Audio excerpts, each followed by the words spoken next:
नमस्कार, धन्यकार जी। आज का विषय है जितनी गहरी आसक्ति उतना गहरा दुख।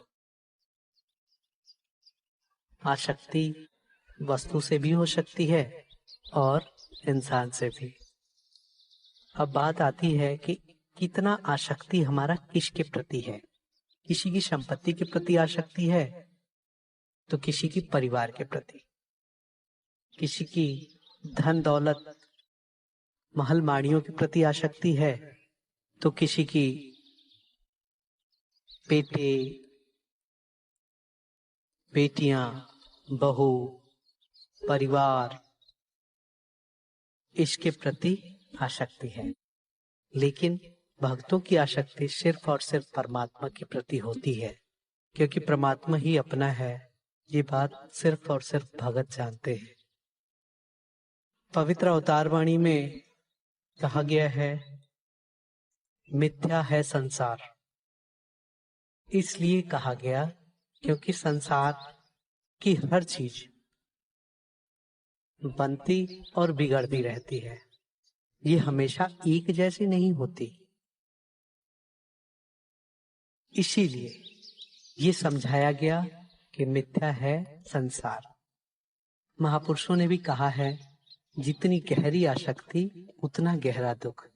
अगर हमें किसी वस्तु से प्यार है तो उसके टूटने या उसके नष्ट होने से बड़ा दुख होता है। किसी को संपत्ति से प्यार है तो अगर लाभ हो गया तो आनंद आता है और नुकसान हो गया तो दुख होता है। ठीक इसी तरह से परिवार के सदस्य से अगर किसी को प्यार है तो कभी ऊंच नीच कोई शब्द निकल गए तो उससे भी दुख होता है। अगर अपने मन के हिसाब से विचार उसके मिल रहे हैं तो आनंद होता है, लेकिन अगर वो मन की बात आपकी नहीं मानता तो दुख हो जाता है। यहीं पे एक और अवस्था है जो भक्तों की अवस्था है।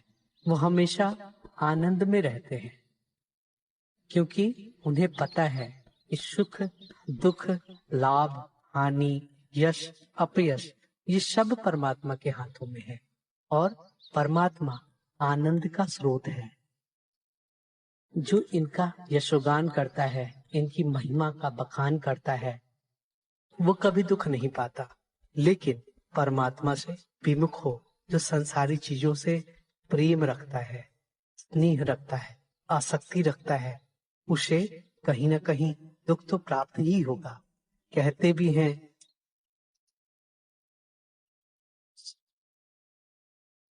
खंजर की क्या मजाल कि घायल तुझे करे, तेरे ही थे ख्याल कि घायल हुआ है तू। खंजर कभी किसी को काटता नहीं है, लेकिन अगर हमारा तरीका ही गलत हो खंजर पकड़ने का तो हमारी उंगलियां तो कटेगी ही। इसीलिए दुनियावी चीजों से स्नेह न रखकर अगर परमात्मा के प्रति अपने मन को जोड़ा जाए तो सत्संग जीवन में कभी दुख नहीं होगा, कभी मन बेचैन नहीं होगा। क्योंकि सत्संग हमेशा इसका एहसास जब बना लेते हैं, एहसास बनने के बाद इसके ध्यान में, इसी की यशोगान में हमेशा जब मन लगा रहता है तो फिर लाभ हानि यश अपयश की बात मन में आती नहीं। हमेशा इसके प्रति शुक्रगुजार शुक्राने के भाव से युक्त होकर हम जीवन को जीते चले जाते हैं और फिर आनंद ही आनंद बना रहता है।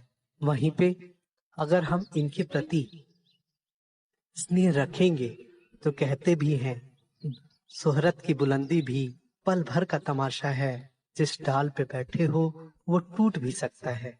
कि जहां जहां आप ये सोच रहे हो कि ये साथ आएगा ये साथ आएगा, ये हमेशा रहने वाला है, तो ये सारा भ्रम मन से निकाल दो, क्योंकि परमात्मा ही 3 काल सत्य रहने वाला है। इसके अलावा जितनी चीजें हैं ये सभी जो दिखे सो सकल विनाशे, जो कुछ भी दिख रहा है इन सब का विनाश होने वाला है।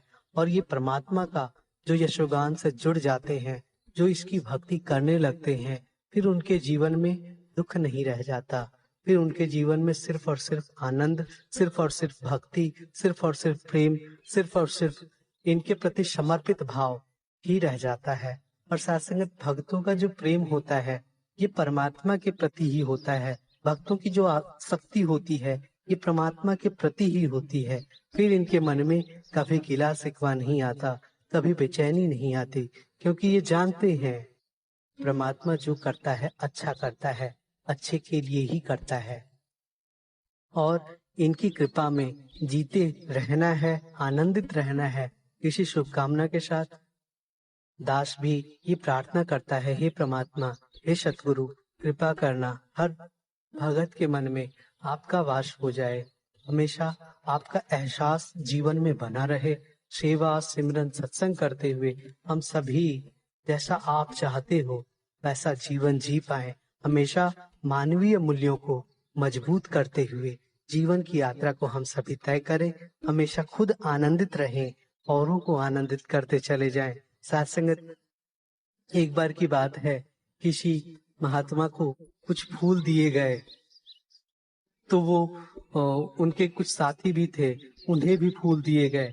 तो हुआ यूं कि वो उन्हें ये आदेश दिया गया कि आप ये फूल औरों तक पहुंचा दो, और शर्त ये होगी कि सभी आपका फूल ले लें, ऐसा होना चाहिए।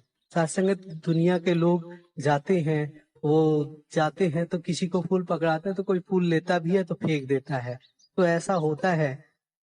तो कुछ देर बाद जब आप महापुरुषों जैसे भक्तों को वो फूल दिया जाता है तो सत्संग वो जाते हैं, मुस्कुराते हैं, कहते हैं सब ठीक हो जाएगा, हमेशा आनंद में रहना है, हमेशा खुशहाल रहना है, इस परमात्मा का शुक्रगुजार होना है।